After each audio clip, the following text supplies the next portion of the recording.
Uh,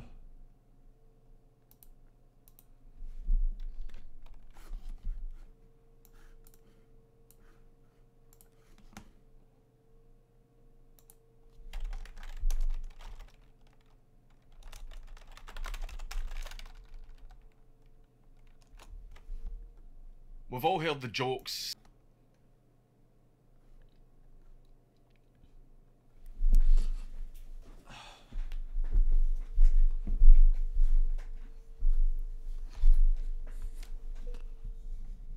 you ready for Mad Jack Churchill?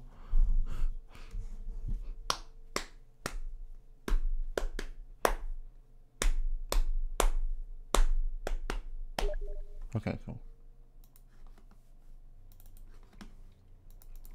This video was brought to you by Boomer Juice. We're going to talk about a mad lad that I actually have some respect and admiration for, which will make a refreshing change from the other mad lads we've spoken about. Despite my admiration, this gentleman was so mad that the term mad even made it into his nickname. Mad Jack Churchill.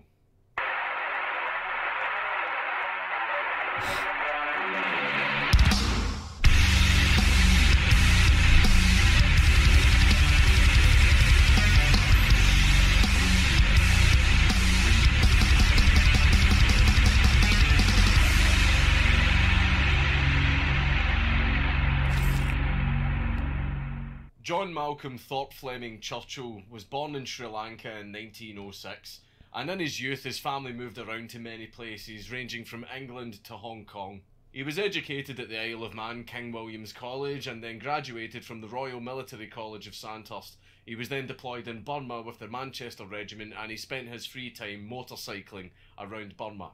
He left the army in 1936, where he worked as a newspaper editor in Kenya and also a male model. He also landed a few small acting roles in the movies The Thief of Baghdad and A Yank at Oxford, and in his spare time he practiced his two favourite hobbies, archery and the bagpipes.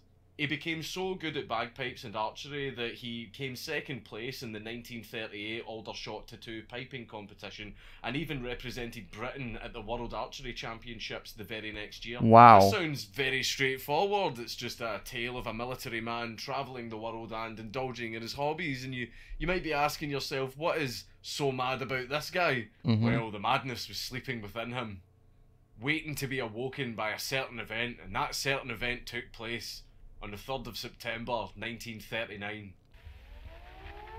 This morning, the British ambassador in Berlin handed the German government a final note stating that unless we heard from them by 11 o'clock, that they were prepared at once to withdraw their troops from Poland, a state of war would exist between us. I have to tell you now that no such undertaking has been received, and that consequently this country is at war with Germany.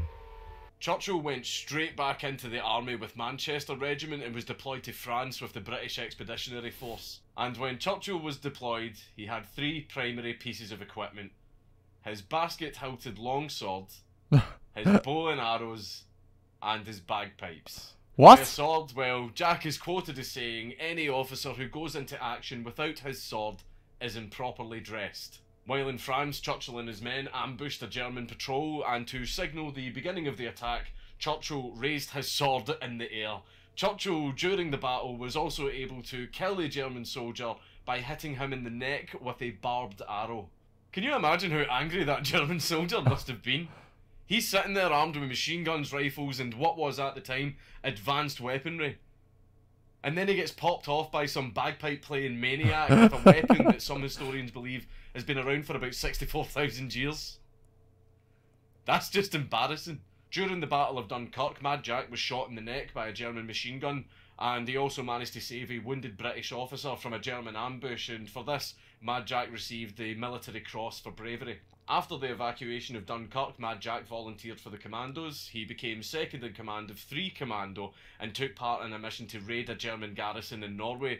The mission was called Operation Archery. Fuck's sake. When they landed on shore and the doors of the landing craft fell, Mad Jack immediately started playing March of the Cameron Men on his bagpipes.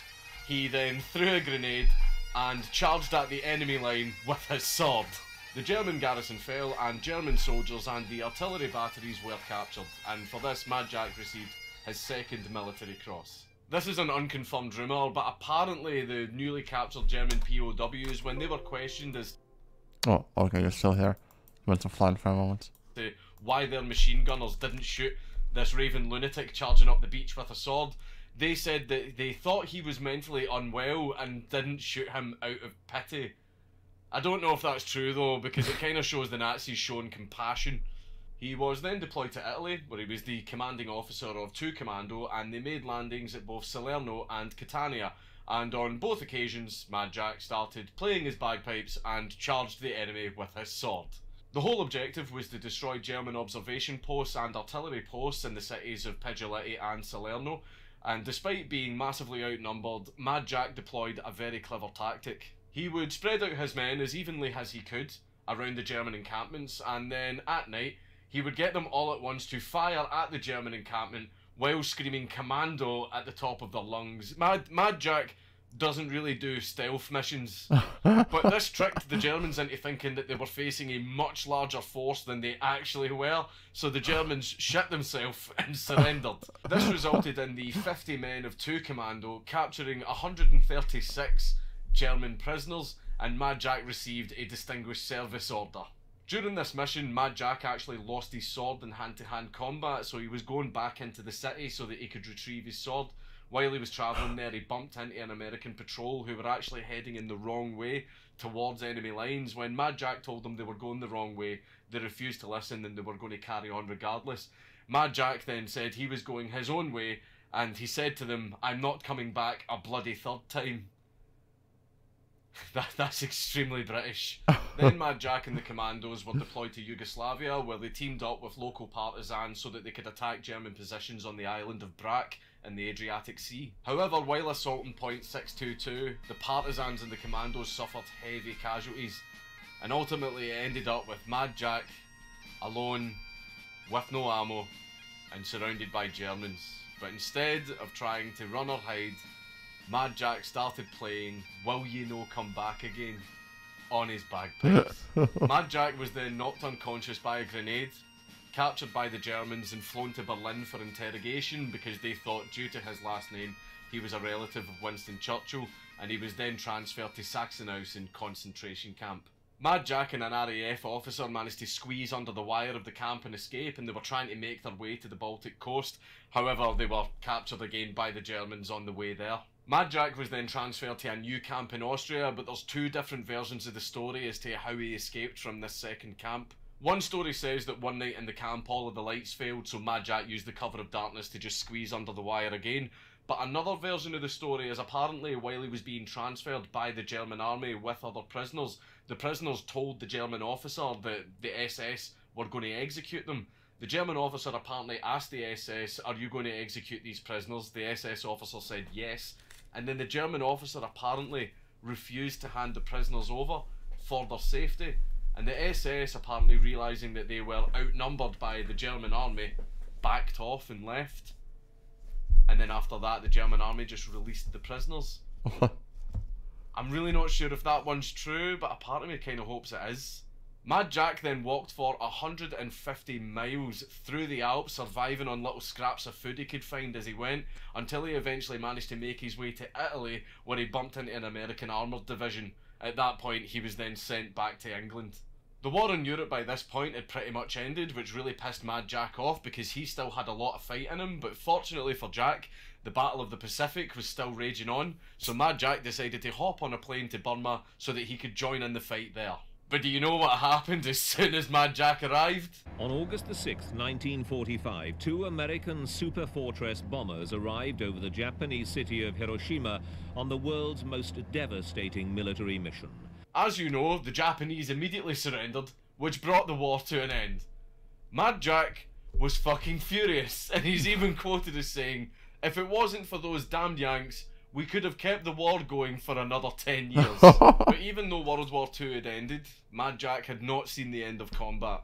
Mad Jack was transferred to Seaforth Highlanders and he was deployed to Palestine with 1st Battalion Highland Light Infantry. He was present at what was called the Hasidah Medical Convoy Massacre, where Arab forces opened fire on a Jewish medical convoy, killing many people. Mad Jack, while under extremely heavy fire, just walked up to the medical convoy with a giant smile on his face and his coat on, like a real man, and offered the medical convoy assistance. There was roughly 150 insurgents in the attacking Arab forces, and Mad Jack only had 12 men. And Mad Jack was also under strict orders not to get Britain involved in the conflict. So what did Mad Jack do? You know what he fucking did. So during the gun battle that had kicked off between Jack's men and the Arab forces, Jack managed to coordinate an evacuation of 700 people from the medical convoy and from Hasidah Hospital, and in Jack's honour, the street leading to the hospital was renamed to Churchill Boulevard. Mad Jack then finally retired from the army in 1959 with 2 awards of the Distinguished Service Order. He then spent his retirement years surfing. He was the first person to ride the River Severn's 5-foot tidal bore, and he also designed his own surfboard. Because why the fuck not? Churchill then passed away in England on the 8th of March 1996 at the age of 89 years old. You can't help but respect a man who brings a sword to a gunfight and fucking wins. Fucking mad lad. It's Count Dankula on YouTube. Everybody should subscribe.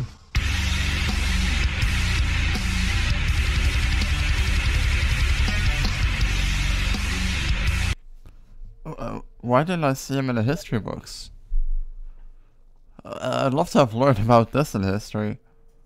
Jesus Christ. So American nuking Japan saved them from the wrath of Mad Jack. Local man too angry to die. Stealth is optional. Draw sword, pipes playing. Oh my god. This is literally just a Scotsman from Samurai Jack. Oh my god. Oh. That guy was definitely a main character. I was thinking that. Reckon Purple Archie would try to touch his muscles and end up with a broad head through his face.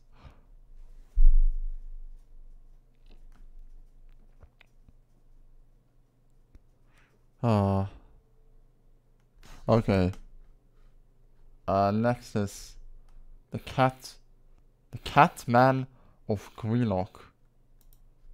Fuck. This is a little bit of a strange one. This guy is pretty well known in Scotland, but maybe not so much in the rest of the world. We know very little about this person.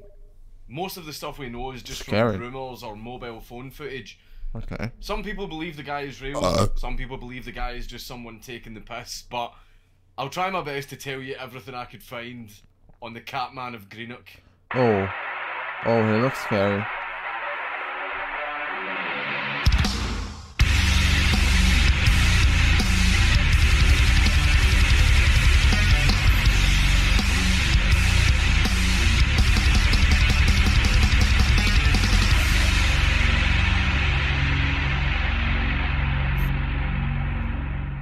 Greenock is a town in western Scotland, on the close right at the mouth of the Clyde. It's not a nice place. I'm just going to be very blunt about that. There is a myth that has circled around the town of Greenock for about 40 years of a man whose skin is stained completely black, with a great big beard, who doesn't speak, and he lives in the brush and the underground tunnels of Greenock with a lot of cats, and he also can't walk, so he crawls around everywhere on his belly like Ivar the Boneless. And the primary thing about him that stands out, which most people comment on, is the fact that he catches and eats rats. Sightings of this guy go back around 40 years, with loads of people coming forward saying that they have in fact seen the Catman of Greenock. And as I say, I thought it was a myth, but it's definitely not a myth, because he is there. and I just wouldn't even touch him. And when I saw him, I made sure I was a good distance away from him. He eats rats. Oh yeah, he eats rats and mice. That's what he lives on. I used to stay in a high flat, and I used to watch him from the top of a high flat. So I used to get in and leave him cigarettes and stuff. This is gospel, right? I mean, I remember saying to him one day, what you got to eat? No. And if he pulled a rat that was absolutely rigid, do you know what I mean? And he's standing like that, as if this is what I've got to eat, you know? And you won't eat that, and he's doing it. Yes, no, yes, but. For God's sake, way to live up to the heroin stereotype, mate. I have a friend who lives in Greenock, and she was quite happy to do an interview to tell me everything that she knows about the Catman. So, Nicole, you've lived in Greenock all your life? Yeah, I've practically lived there all my life, yeah. Okay, so obviously you've heard of the Catman. Well, I've heard of the Catman since I was a wee girl. My family have heard of the Catman since they were wee girls and boys as well. My mum used to tell me about stories that she heard when she was a kid back in the 70s, and she just used to tell me all these crazy stories about people going and seeing the Catman in his lane when they were walking home for a night out and stuff, and how he would jump out at people and scare people and stuff as well. Well, so the sightings go back a long time. They go back to like even the 70s. Yeah, well, that's where it kind of all started, I think, was the 70s, kind of late 60s, early 70s was kind of when it started, the rumours about the Catman.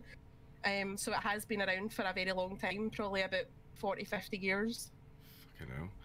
And have you ever personally, yourself, seen the Catman? I haven't seen him myself, but I have friends who have said they've seen him. Apparently he's always covered in some black stuff, he's always constantly dirty. He's wearing dirty clothes, and he's always seen with a rat in his mouth as well, which is kind of weird. Yeah, some people would probably consider that to be quite weird. Mm-hmm. Right, so pretty much everyone in Greenock knows about the Catman, or at least knows someone that has actually seen the Catman themselves. Yeah, so a lot of people have heard stories for like their mums, dads, grands, grandpas about the Catman, and if they don't know, then I don't know where they've been. Fair enough. I have one final question. Right. Why do you keep sending Jamie pictures of your feet? Oh, shut the fuck up! Jamie does like feet. Despite these claims going back decades, eventually the age of mobile phone cameras came around, and that is when everyone got their first glimpse of what they believed to be the Catman of Greenock. Oh. Hey, pal. What the fuck? Oh, that's weird. I can see that. Hey.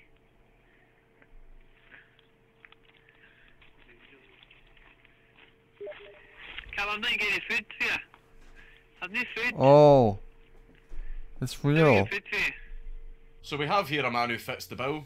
Stained black, crawling on his belly, and munching a rat. I'm pretty sure there aren't many people that fit that description. This raised a lot of questions as to who the hell this guy is and where did he come from. So what I've done is I've combined the rumours into what I feel is the most rational explanation based on the information that I've been Oh, a rational He explanation. was a Russian sailor who was a little bit mentally unwell, and while his ship was docked in Greenock, he got into a fight on the boat with his crew. At this point, he was either kicked off the ship or he fled the ship himself for his safety. He then roamed the streets of Greenock begging. During this time, he was attacked by a group of youths, because Greenock, and they severely broke his legs, and he never bothered going to the hospital to get his legs fixed, which is why they're now permanently screwed up, so he just crawls everywhere on his stomach. Him avoiding hospital seems to be a common thing, because from a lot of the stories that we've heard in the past, apparently people did try to take him to hospitals or take him to shelter homes, but Catman physically resisted. I don't know if he just has a mistrust of any kind of institution, or if he would just much rather live in the wild. The reason he doesn't speak is explained by two things. Either in the fight on the boat, or when he was attacked by the youths, his jaw was also broken, which makes it difficult for him to speak. Another explanation is the fact that he's Russian and doesn't speak English, so that's why he just doesn't speak. Although you would think that after living in England for 40 Of course, years, it's a Russian. you would have picked up a word or two. And the area that he's most frequently spotted in is Scott's Lane in the east end of Greenock, and he lives in the wooded area right next to the lane, and he's most often spotted peeking through the holes in the fences that lead into the lane to beg for food, and it's in this exact area that we have most of the footage of him. That chickens for you, Catman. What the fuck? Come on, mate. Is that you all fine and dandy? High five. Weird.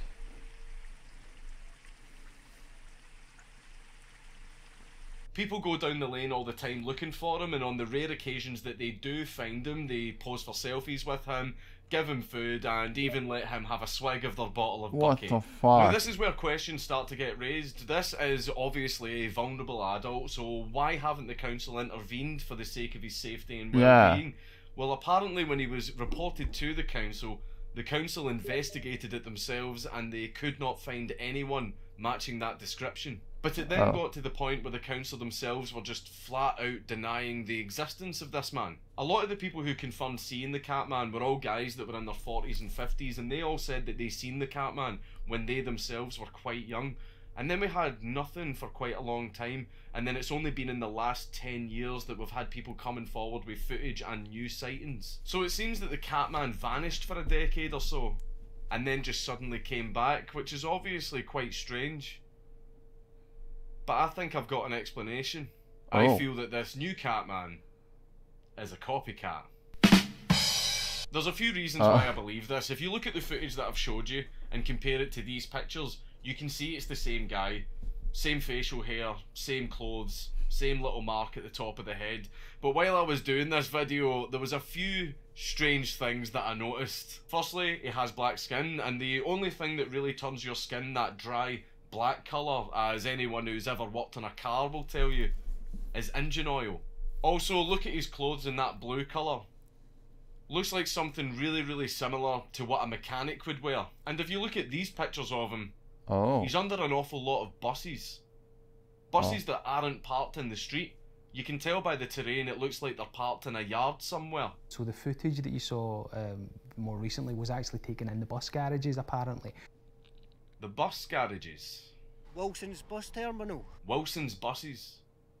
A place where if you look at it on Google Maps, you can see that the foliage, terrain and even the walls look an awful lot similar to the ones that we see in the recent Catman pictures. But anytime investigators have reached out to Wilson's buses when they were investigating the Catman, Wilson's buses have always refused to provide any comment. Which is extremely strange because the Catman has been photographed in their yard many times by what would most likely be Wilson's buses employees. So it's extremely strange that they had nothing at all to say about him when he's apparently been spotted so many times in their yard. So here we have a man, covered in engine oil, wearing a mechanic's clothes, being photographed in Wilson's bus yard, which obviously would have mechanics to repair the buses. And where is Wilson's bus yard located? Right next to where all the sightings happen. I feel the Catman is someone who maybe did exist at one point. Maybe he was put into care by the council, maybe he passed away. Whatever happened to him, who knows? But this new Catman who's appeared, I think Wilson's buses have got some explaining to do. So I'm going to hop back into the mystery machine and shoot off. I think I've had quite enough of cat people.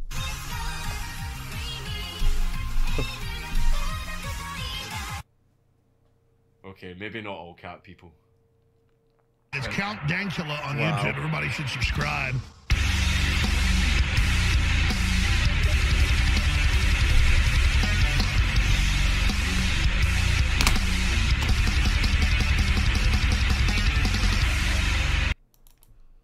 I mean, I didn't think it was all that scary.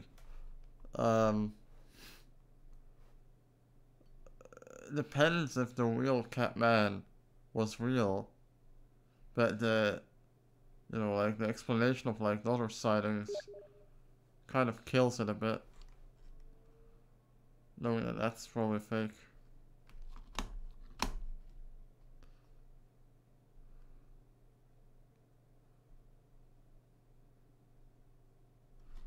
first eyewitness testimony is coming from a clown. Seems legit.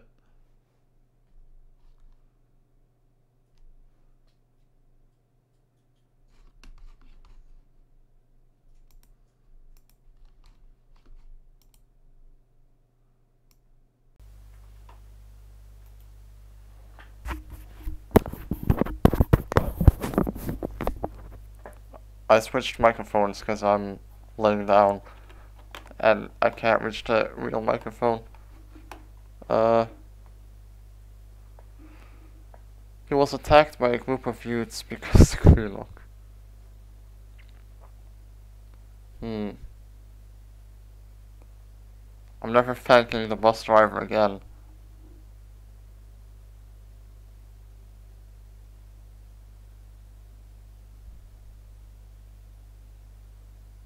Damn.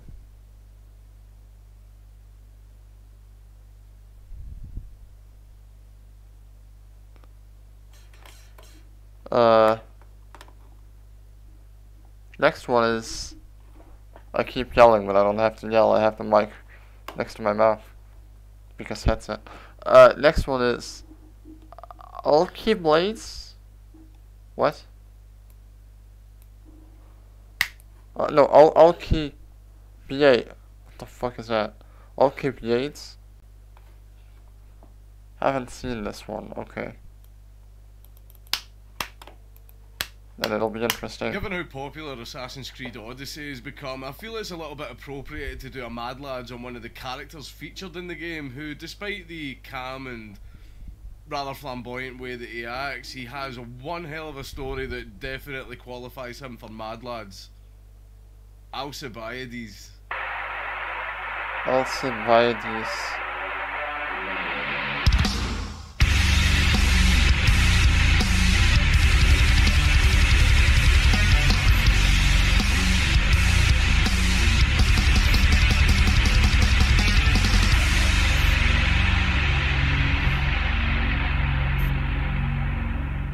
Alcibiades was a native to Athens and he was born in roughly 450 BC. He was from a family of aristocrats and he was a very well respected statesman, politician and general in Athens. The most striking thing about him was his looks.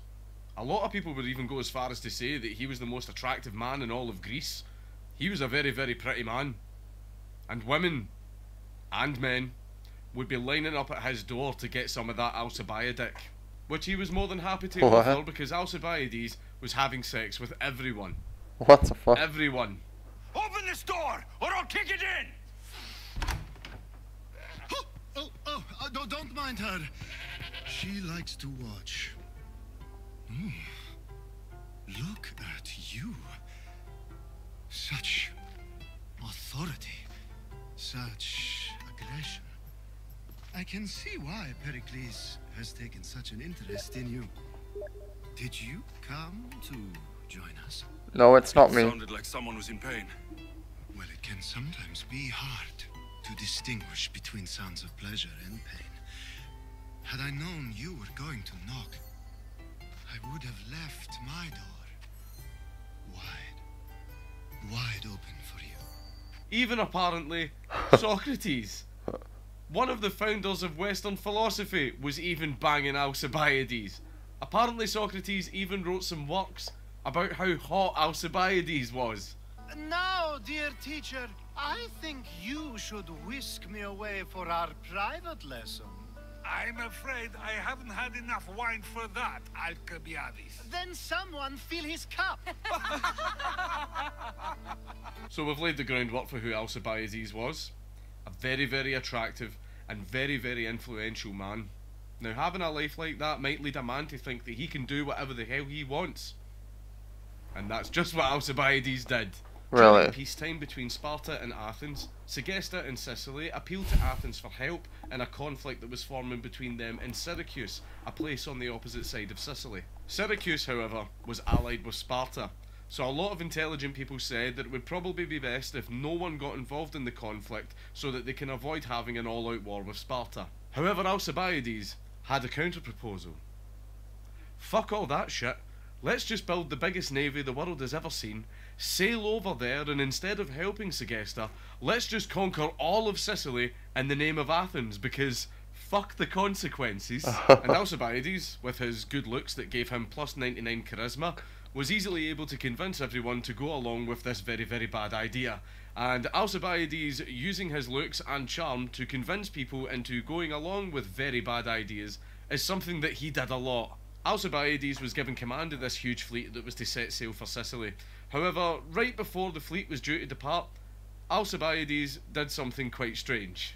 All over Athens there were these statues called Hermes, which were dedicated to the god Hermes, who is the god who watches over travellers. So it obviously would be very, very unwise for Alcibiades to upset such a god right before he departs on his voyage. But instead, what Alcibiades did was got very, very drunk and ran all over Athens, ripping the dicks off of all the statues, because fuck you bitch, I'm Alcibiades. While Alcibiades and his fleet were sailing to Sicily, Alcibiades was recalled back to Athens to stand trial over him ripping the dicks off of all the statues.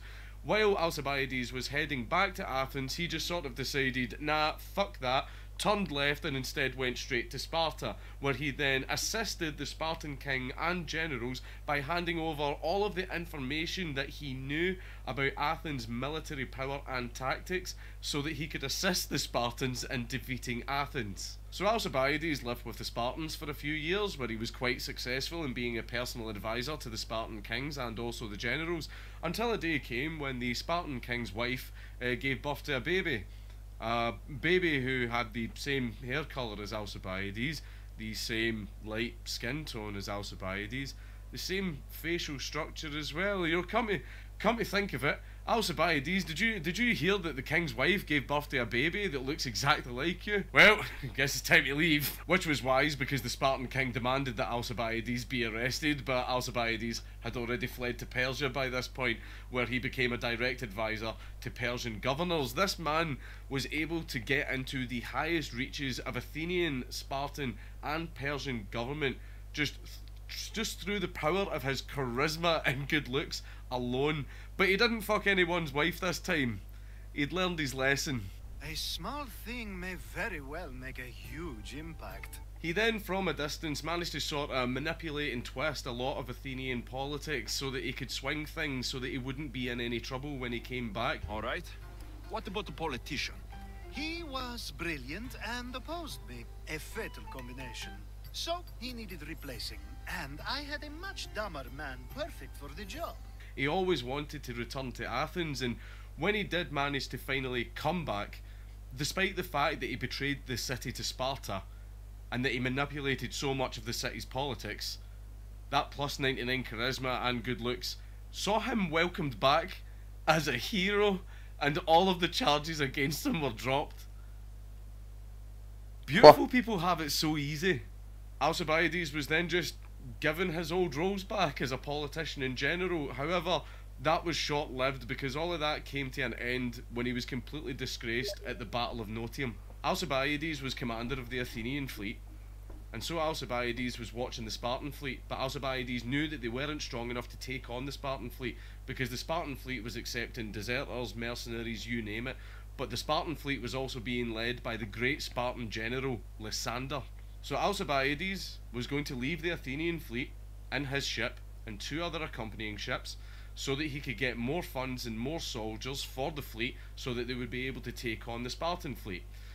Alcibiades turned to his second in command, Antiochus, and says, I'm going to leave to get more soldiers and get more ships and get more money. I just want you to watch the Spartan fleet. Just watch them. Do not attack. Do not engage. Just watch them. And then as soon as Alcibiades left, Antiochus decided to immediately head-on assault the Spartan fleet. The entire Athenian fleet was destroyed. Oh my god. Pity your brain isn't as big as your muscles. Alcibiades ended up getting the blame for his helmsman being a complete sperg. This was mostly manipulated by a lot of Alcibiades' enemies, back in Athens who tried to make sure that his shame and disgrace was amplified as much as they could possibly make it. And then what happened was Alcibiades decided to put himself into self-inflicted exile. So Alcibiades exiled himself to his castle in the Thracian Chersonese, and he never returned to Athens again. How Alcibiades died is kind of disputed, but there is one common story that most historians seem to agree with. Lysander of the Spartans discovered that Alcibiades was living in exile and he now no longer had the support of Athens, so he knew that this would be an excellent time to go and kill Alcibiades and finally get revenge for all those years that Alcibiades spent banging all their wives. What do you want? This is for you. Give it here. Is this some kind of joke? This is a cast of someone's dick. What's this engraving? This is for your wife, Thalia, for when she starts to miss me. Tell me now, who said this? Lysander sent his assassins to Alcibiades' castle, and while Alcibiades was bathing, the assassins surrounded the castle and set it on fire. Alcibiades immediately ran outside, butt naked, with nothing but a dagger, and just started stabbing the assassins, but Alcibiades was finally brought down in a shower of arrows, and apparently he only went down after he was struck by 15 arrows. This man managed to influence 3 very powerful nations simply through the power of his good looks and charm, as well as being an accomplished politician, warrior, tactician and general. Don't let the flamboyant theatrical way he acts in Assassin's Creed fool you. There's a lot more to him than meets the eye. The man who cucked Sparta. It's Count Dankula on YouTube. Everybody You're right. subscribe. It is me. Oh my god. What the fuck? You can't make this shit up. Oh.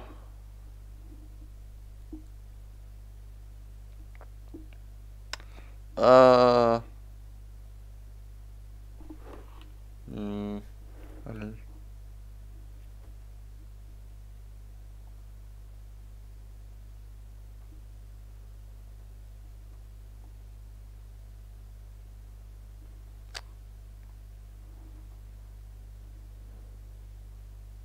Oh. Alcibiades was probably the guy that inserted side switching into the Italian DLA. Oh my god.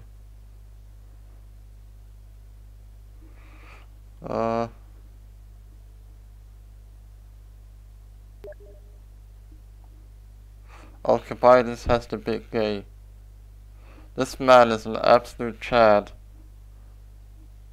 This man must have fathered half of the Western world.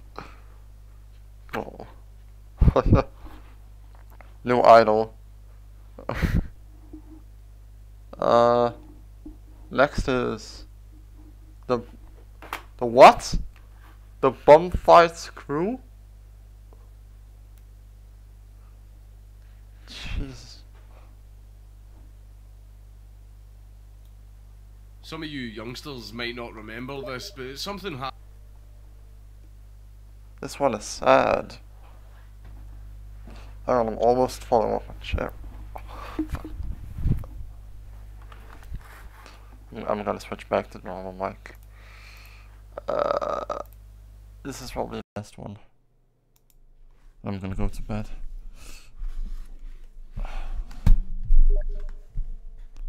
I mean, every single one is funny. This one's also sad. Some of you youngsters might not remember this, but something happened back in 2002 when I was just 15 years old that you could probably argue was one of the original viral videos before YouTube was even a thing, and it caused one of the biggest media circuses that the world has ever seen. It really shone a light in the question, how far is entertainment allowed to go? Prepare to question your morals. The Bum Fight crew.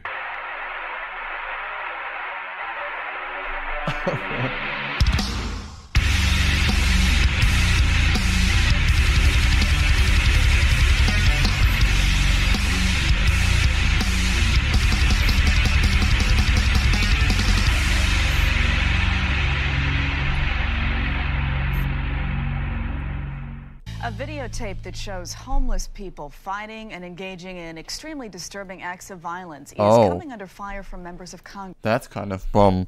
I was thinking of bomb as in bots.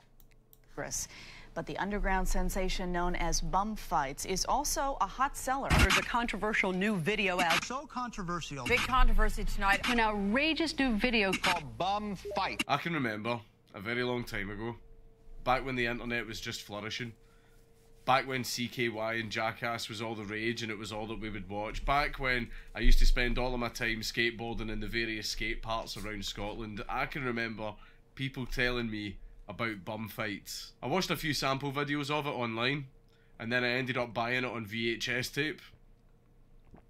That made me feel like a boomer. For those who don't know, Bum Fights were a series of movies that was created by a group of friends who were skateboarders, where they would pay homeless people with money or alcohol to do stunts, do degrading things, and on occasion fight each other. Okay. Hey, you want $1? We got some money. We got a nickel, I think. Can you do some stuff for video? They filmed these events and then all of the videos were compiled together into the Bum Fight series and they sold it for profit. And back then, I thought it was one of the greatest things that I'd ever seen.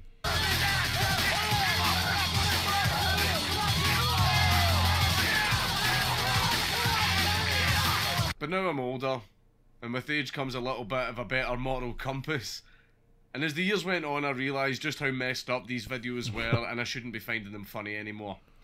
But I did still follow the entire media fiasco that happened in the aftermath of the movies, and that turned out to be a lot more entertaining than the actual movies themselves, especially when it came to what happened to the creators. There's a lot to go through, but I'll do my best to give a timeline of everything that happened and what ended up happening to everyone that was involved. The first instalment of the Bum Fight series was called A Cause for Concern, and filming for this started in the late 90s. The four main guys who created Bum Fights was Ryan McPherson, who was the leader, Zachary Bubeck, Daniel Tanner and Michael Slyman, who originally were just friends who enjoyed filming skateboarding videos. A lot of bums would hang around the skate park that they used to film at, and some of the bums would sometimes come up and act stupid in front of the camera and doing silly things, you know, just silly, innocent stuff.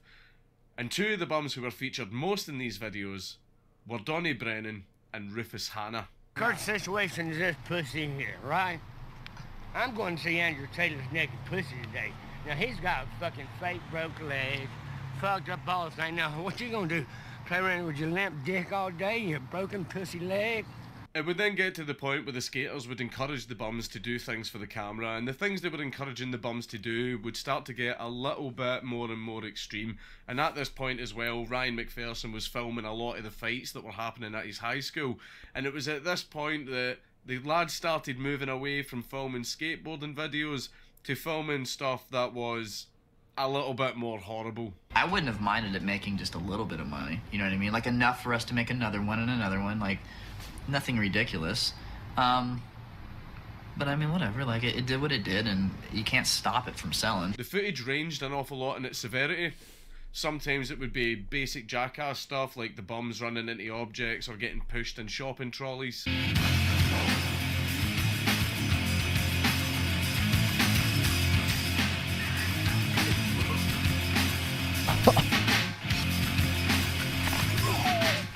Oh my god. But even those things got a little bit more extreme because the boys would end up encouraging the bums to do stunts where they would actually end up quite badly injured. Wow. No.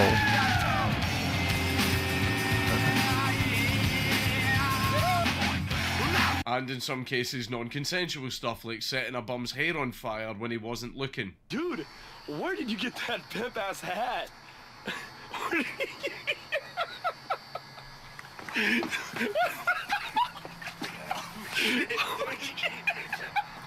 What happened, dude? Hey, what happened? Did you drop the joint? It would then move on to other things like smoking crack, shooting heroin, and even sex scenes between the bums and crack whores, and no, I'm not going to show any footage of that stuff. Then it would move on to the very extreme stuff, such as the Bum Hunter, who was a parody of Steve Irwin, who would literally tie up homeless people and kidnap them.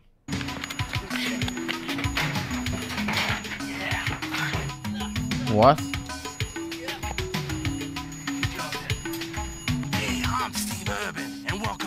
another exciting edition of Bum Hunter. Hey, do it. Hey, hold down there, mate. Slow down. It's okay there, mate. I'm not gonna hurt you. I'm not gonna hurt you. It's okay, man. What do you want, man? Okay. We got a live one here, guys. Okay, man. I got nothing for you, This man. one's a little crazy here, guys. I'm okay, It's man. for your own good here, mate. Because what is more entertaining than a felony? There was also quite a horrible scene where Rufus knocked Donnie to the ground and it actually resulted in Donnie breaking his ankle. But the primary thing that shocked the most people was the time when Ryan and his friends paid Rufus and Donnie to get bum fights tattoos. Rufus got bum fights tattooed across his knuckles. Yeah! Oh. BFK for life! Forever! Yes! We everybody, yeah! Yeah! But Donnie drew the short straw and got bum fights tattooed across his forehead. Oh no.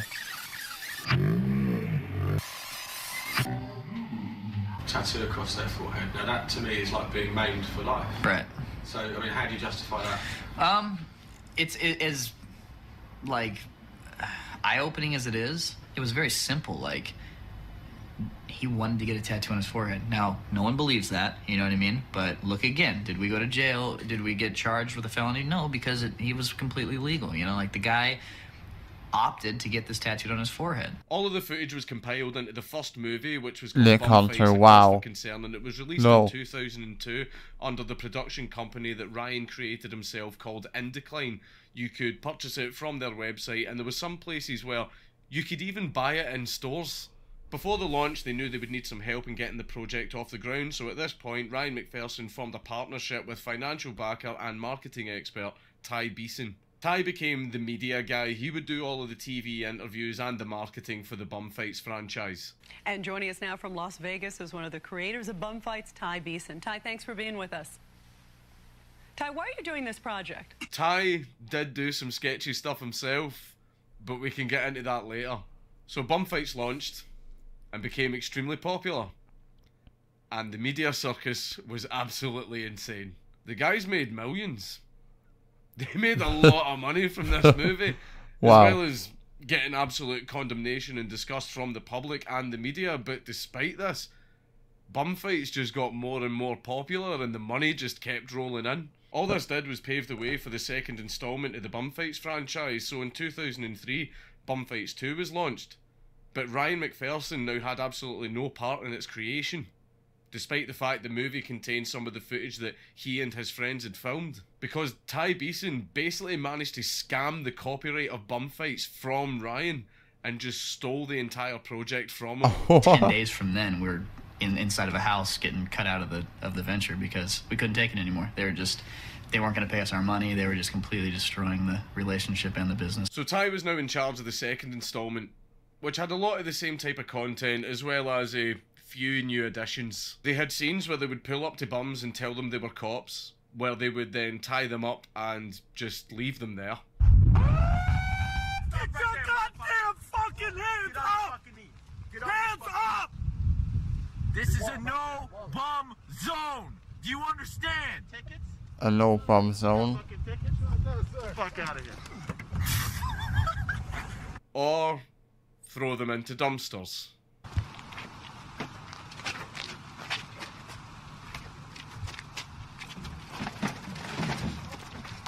Okay, well that's not too bad. Footage of people breaking into cars and stealing stuff.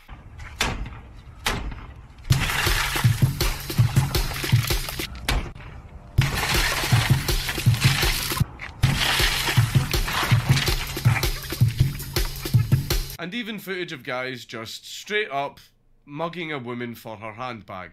Okay, that is not okay. This is crossing the line.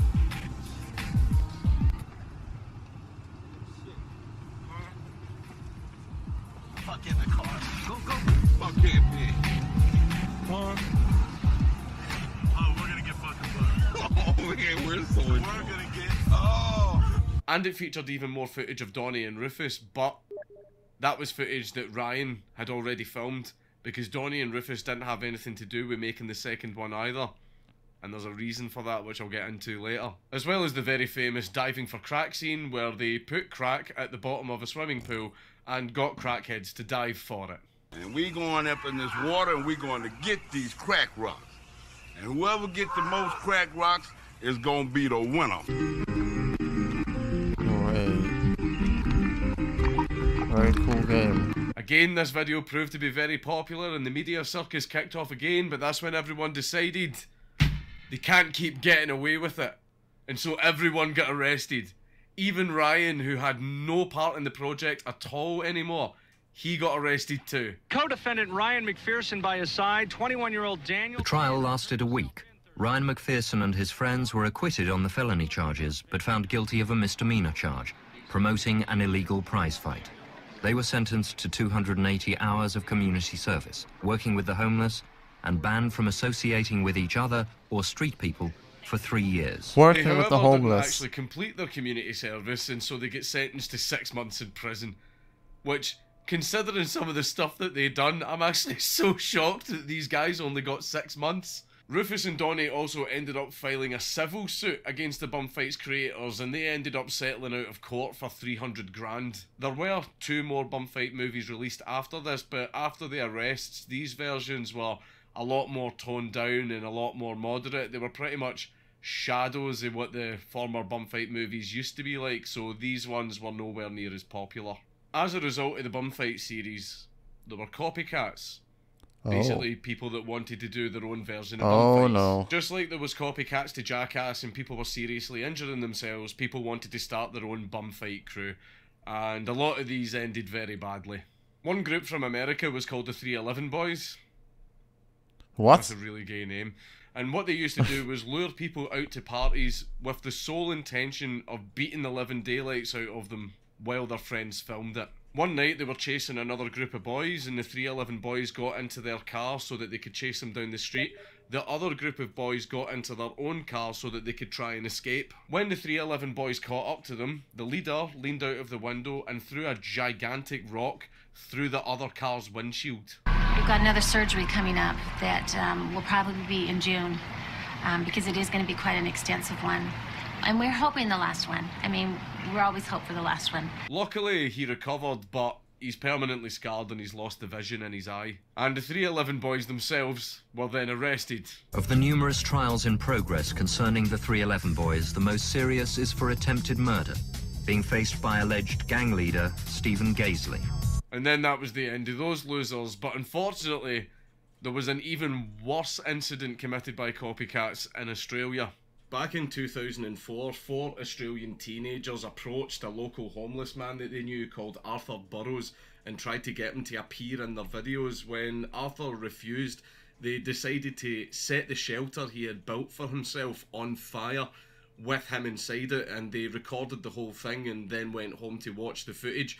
The next morning, Arthur's charred remains were found by police, and the 4 teenagers, 2 of them were 16, 1 of them was 15, and 1 of them was 18, were all arrested and charged with murder. Situations like this were one of the main reasons that people were actually starting to walk away from bum fights, myself included. A lot of people were starting to realise that getting a kick out of this kind of entertainment was very immoral and quite sick, to be perfectly honest. So bum fights ended up completely dying out with the final release in 2006.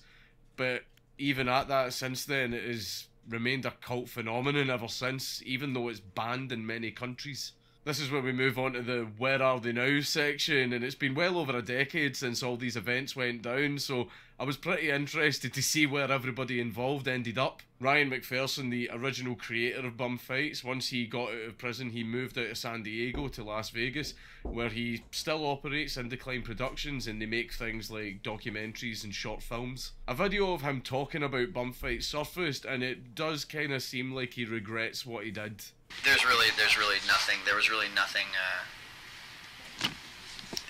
holding me to Bum Fights, like there was to Indecline. You know, there was no passion there. It was something I did when I was a kid. It was something that we put out, and it blew up in our face, and it became this huge, ridiculous thing. And so when it all came crashing down, as far as the law was concerned, I never felt like I needed to stand up and fight for it. I felt like it would be foolish and actually kind of embarrassing to try to be like, to try to legitimize something like bum fights. You know, while we should have the freedom to release things like that, I would feel like an asshole trying to justify the existence of something like bum fights. I feel like there's other creative and constructive ways to get your message out there. And by the time the whole court case came around and I had to look at what it was I created as a 15-year-old, I was 21, you know. I had grown up quite a bit, and I had changed my views and my opinions and my methods, and so it was a whole other set of beliefs for me by then. When they wanted to put me in jail for it, I was already on to the next stage of my life. That's good. He seems to have grown up and developed into a better person. Yep. You would think that, wouldn't you? Yep. However, Ryan and his old Bum Fights co-creator, Daniel Tanner, had an arrest warrant issued for them in Thailand because they tried to mail infant body parts back to themselves in America. It was preserved items such as a baby's head, a baby's foot, and a human heart.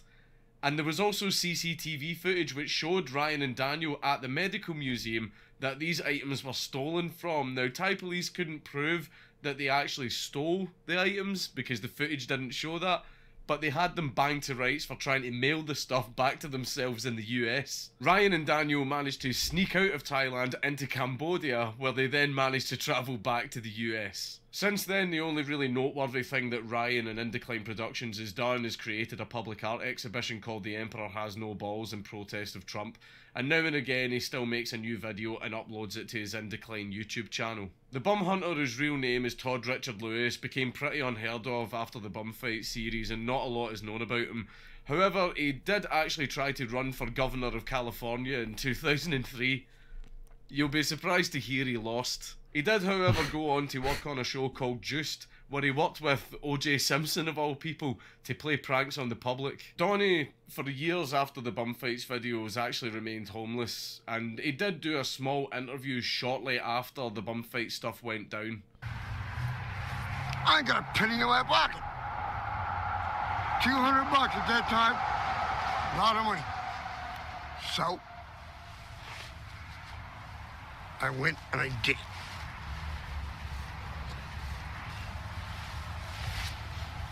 And that's all I got out of the whole damn thing. A few videos have surfaced of Donnie which seem a little bit semi-recent, and also there's been posts online of people who claim to know him saying that he's cleaned himself up and he actually has an apartment now. It's really hard to verify if all of that is true, but I really hope Donnie's cleaned himself up and he's living a good life now. Rufus Hanna, now I genuinely loved Rufus. He was really, really lovable, and he was easily one of the funniest and most likeable characters from the franchise. After Bum Fights, Rufus was still homeless and still an alcoholic until one day when he was rummaging through a dumpster, he was actually discovered by a man called Barry Soper, who helped him turn his life around. Barry ended up giving Rufus a job helping renovate houses as part of his real estate business, and also helped Rufus get clean. My parents were alcoholics. At 14 years old, I was an alcoholic. And by the time I was 20, I had 2 kids, a wife, and I had to support. Every time I got to somewhere I felt like I was going to make something, there was a setback. And what I'd do, I'd go back to the bar. You know, that was my best friend, you know, for 30, 35 years. Because I lost all that. You know, I lost all my self-respect, my dignity. And I spent 29 months getting clean and sober. October 29th, I'll have 9 years of sobriety. Wow. So Rufus was now cleaned up, sober, had his own home, and was now even a manager in Barry's real estate business. He also became a homelessness and alcoholism awareness advocate, and he would travel to schools all over America warning kids about the dangers of homelessness and alcoholism and to make sure they didn't go down the same path that he did. He also released a best-selling book called A Bum Deal, where he talks about his homelessness, alcoholism, the events of Bum Fights, and also his path to getting sober. And that sounds like a really happy ending, wouldn't you think? Yep. A homeless man once preyed upon by the creators of the notorious Bum Fights videos has died. Those videos, you might remember, they horrified people across the country. NBC7's Roy Devine is here with more on how Rufus Hanna was killed. What? So, as we were talking earlier, this guy, you know, he just couldn't get a break. And of course, many of us, we all remember him. We remember those horrible, horrible videos, and I'm sure folks out there do too. Rufus Hanna was his name, and he died because he was a passenger in his sister's vehicle when it collided with an 18-wheeler in Georgia earlier this week. I met Rufus right here in my dumpster. He was with another homeless man, and I was really angry to see these homeless people going through my dumpster. Today, real estate investor and philanthropist Barry Soper put flowers on that dumpster. Soper befriended Hanna after a minister told him to give the homeless men jobs. Soper says they built fences around his property, and both had an incredible work ethic. After everything that he'd been through, he managed to completely turn himself around. He managed to get clean. He managed to get a job. He managed to get a house. He travelled around America speaking to kids to protect them from everything that he went through. Just for him to die in an accident that wasn't even his fault. Yeah. Fate can be a dick sometimes. I didn't really speak about it much in this video, but anybody that's watched the bum fight movies will remember Bling Bling. Oh, when we come in, you're gonna hear this. Oh, when we come in, you're gonna hear this. I jump behind the couch, duck for cover, because the motherfucking I gonna cause death and destruction. The crackhead, who was actually extremely funny and was, believe it or not, considered to be the light-hearted part of the franchise. I loved Bling Bling because he actually was very funny and he was actually a great character, but unfortunately he still remains homeless. He's still addicted to crack, and he now lives in the San Francisco Bay Area where he performs his raps to tourists for tips. This has kind of been his thing for almost 20 years now, but I really do hope that he gets clean and he manages to rebuild his life. And finally, we've got Ty Beeson, the guy that stole the Bum Fights copyright. He pretty much faded into absolute obscurity since Bum Fights, although a video did get released in 2010 showing him boxing, but since then, the guy pretty much vanished. But the best thing that ever happened regarding Ty was his appearance on the Dr. Phil show, where Ty actually dressed up as Dr. Phil and even shaved his own head to match Dr. Phil's baldness, just for Dr. Phil to immediately kick him off the show, and the salt flowed. I've made multi-millions off the Bum Fights series. I'm not surprised at my success. It's a sick world. Stop the tape. Stop the tape. I don't want to talk to you. Oh, that's him. Why not? Oh, I've seen this. I don't want to talk to you. You can go.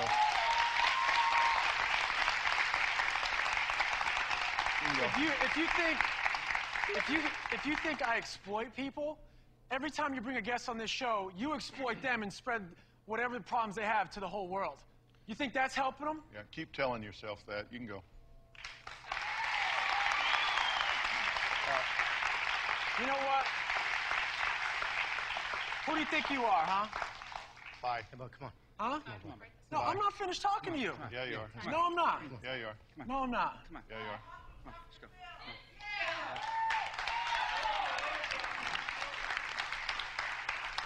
Sorry, but I just watched that footage, and that is absolutely despicable, and I refuse to publicize that. I'm just not going to do it. And that's it. And the fact that I can still remember all of this, even though it happened almost 20 years ago, makes me feel really old. And back then, I found all of this stuff funny because I was literally a child, but now that I'm older, I've realised that a lot of this stuff is actually really, really messed up. Mm-hmm. And I'm glad videos like this aren't made anymore. But despite it being absolutely morally reprehensible, it was really entertaining. Wow. It's Count Dankula on YouTube. Everybody should subscribe.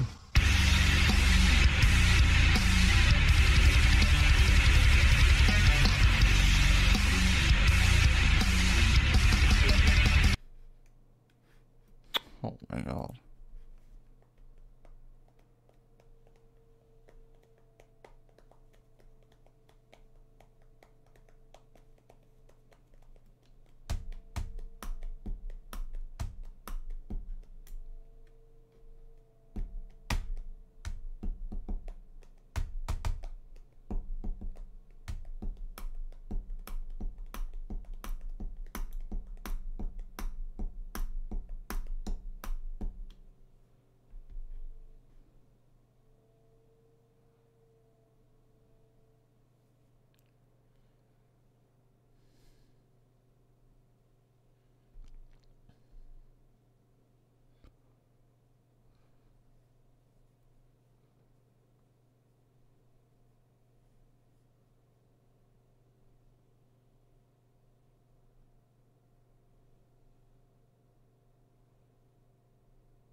Right, I'm gonna go to bed. Time for sleepy time. Tomorrow it's Halo time.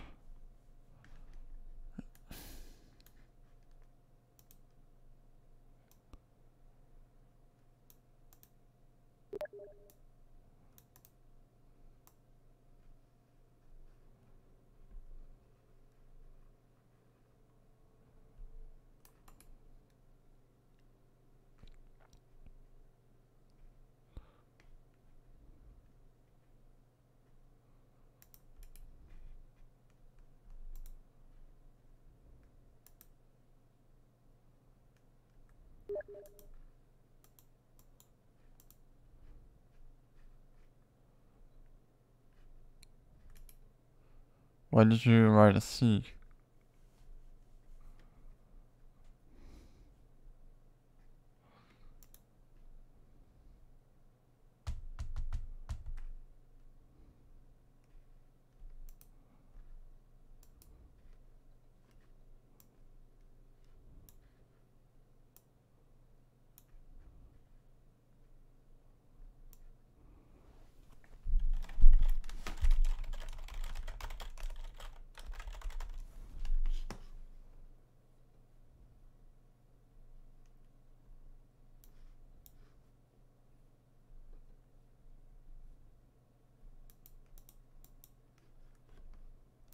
You can make them transparent, what the fuck?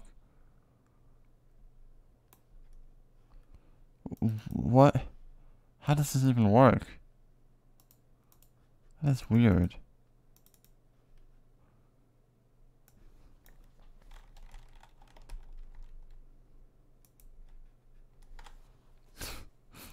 Browser source. Wow.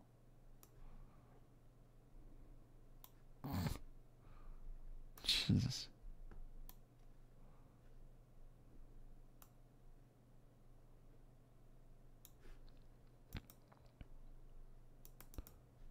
Why does making the background black make it transparent?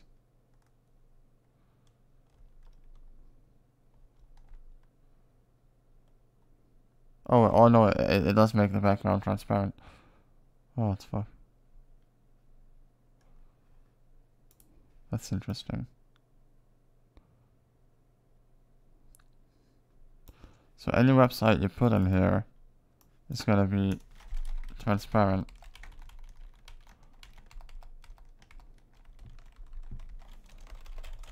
Let's try Google. Oh, it's not transparent. Well, I failed. Okay, time for bed.